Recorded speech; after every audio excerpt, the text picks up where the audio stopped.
A questão da compactação, assim, o Flamengo não consegue fazer pressão alta. No campo é visível isso aí. Quando sobe um, dois, aí o outro já não sobe, e aí você gera um buraco gigante entre a primeira e a segunda linha. Fica muito fácil de levar. Tem uma questão tática nessa coisa.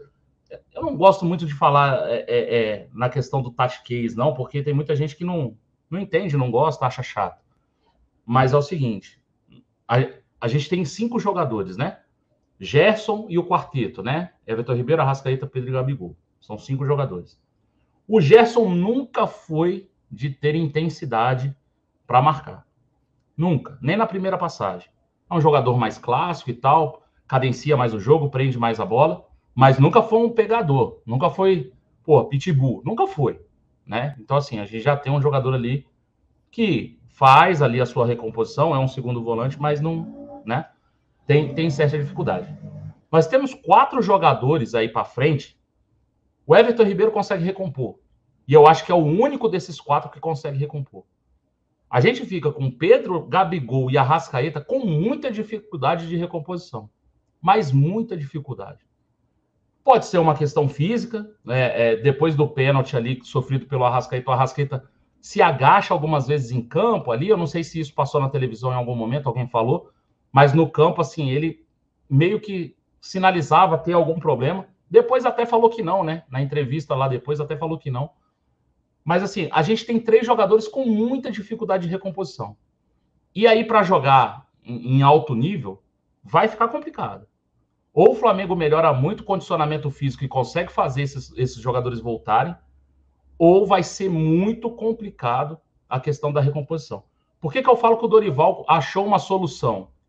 O Dorival fez aquele losango no meio ali que funcionou, mas já eu acho que era uma solução paliativa, temporária. E já não estava dando muito certo, né? O time tem uma dificuldade imensa de recompor. Imensa. E aí, o que acontece? Fica o Gerson e o Thiago Maia com um espaço gigantesco para cobrir.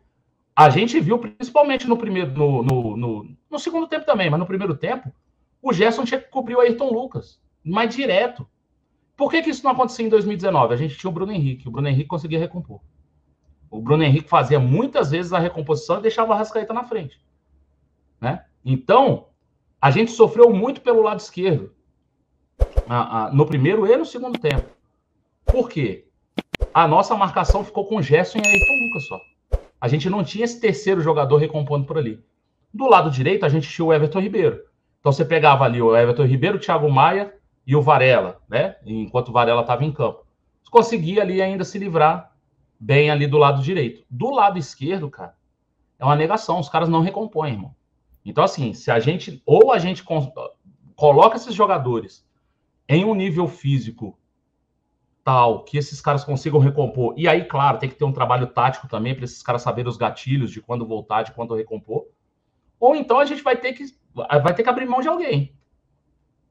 Vai ter que abrir mão de alguém, irmão, porque os caras não conseguem recompor. Não conseguem. Assim, ontem foi nítido. Os caras não conseguem recompor, cara, desde o primeiro tempo.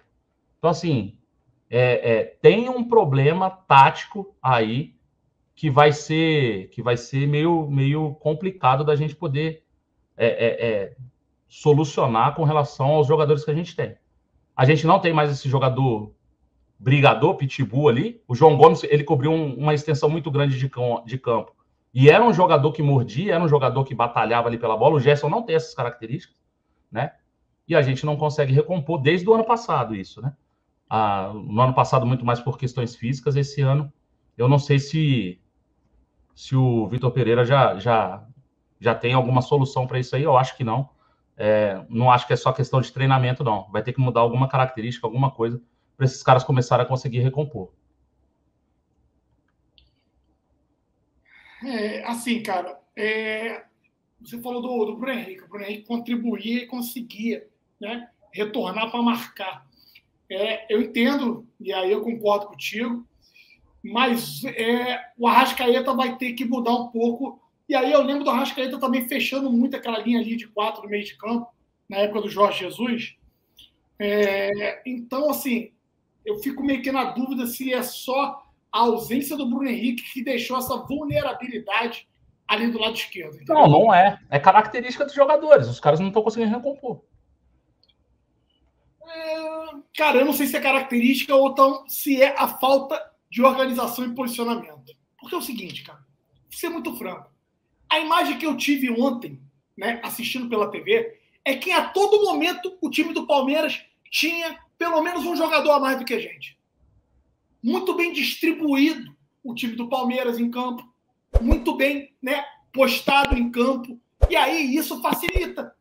E os caras sabem a forma que eles jogam, e isso fez com que, na maioria das vezes, eu percebesse uma certa superioridade numérica da equipe do Palmeiras quase que o jogo inteiro. O primeiro tempo foi todo do Palmeiras, galera. A gente achou aquele gol de pênalti. A gente achou aquele gol que o Zé Rafael, né, acaba derrubando a Arrascaeta na área, pênalti claríssimo, ele acaba falhando ali. A gente conseguiu encontrar aquele gol. O Palmeiras prontamente, né, deveria ter se desesperado, não aconteceu. Ele conseguiu ali o empate e depois ainda chega a virada. E, sendo honesto, merecidamente, porque o Palmeiras foi soberano durante todo o primeiro tempo. Segundo tempo, a gente volta melhor. Flamengo com ímpeto, a equipe do Palmeiras, meio que tremeu, se recuou. O Flamengo foi soberano ali, pelo menos uns 10, 15 minutos. Mas depois, acho que aí sim a questão física começou a pegar. O Palmeiras continuou bem postado. O Flamengo não conseguiu. E aí, né, acertar os seus problemas que tinha de meio de campo. Os espaços permaneceram. E aí me surpreendeu, porque ficou um jogo totalmente aberto. Que eu não esperava que o Palmeiras fosse também dar tantos espaços. Ainda mais com a maior parte do tempo ali com o placar a seu favor. E eles deram. Se criou um jogo ali alucinante, um jogo de muitos espaços, onde qualquer um poderia ter saído com a vitória. E aí a gente acabou pagando pelos nossos erros ali de posicionamento. Você tem últimos gols, né? Que assim, o menino bateu errado, dá para o Santos pegar. E eu estou fechado com quem pensa dessa forma, porque eu penso exatamente igual. Mas, amigão, a gente vê os caras voltando. Se você pegar, tem uma imagem aí que mandaram, Marcão, acho que até mandei lá no grupo lá, que a gente vê o Ayrton Lucas no meio de 3. E chegando 3 jogadores depois dentro da grande área do Flamengo, que era o Gerson, e aí eu não lembro, acho que o Thiago Maia e mais um. Tá? E mais um. Então, assim, cara, isso por si só mostra um pouco do que foi a desorganização dessa equipe ontem. E aí, Marcão, lembra aquela história que todo mundo fala?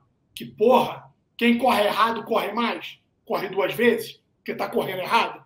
Foi o que aconteceu ontem. Eu acho que o Flamengo ontem não deixou de correr, mas o Flamengo correu muito errado. Teve que correr muito atrás do time do Palmeiras. E a gente via isso o tempo todo. A velocidade do Dudu, na velocidade, né, do Rony, os caras estão o tempo todo tendo que correr atrás dos caras. Então, eu vi os caras correndo muito errado. Por quê? Porque o time não estava bem postado dentro de campo. Então, essa falta de postura gerou um nível de desgaste superior e aí a parte física acaba pecando, sim, porque ainda não estamos no ápice. Estamos no início da pré-temporada, né? No início da temporada, vamos colocar assim, já que esse ano não vai ter nem a pré-temporada direito.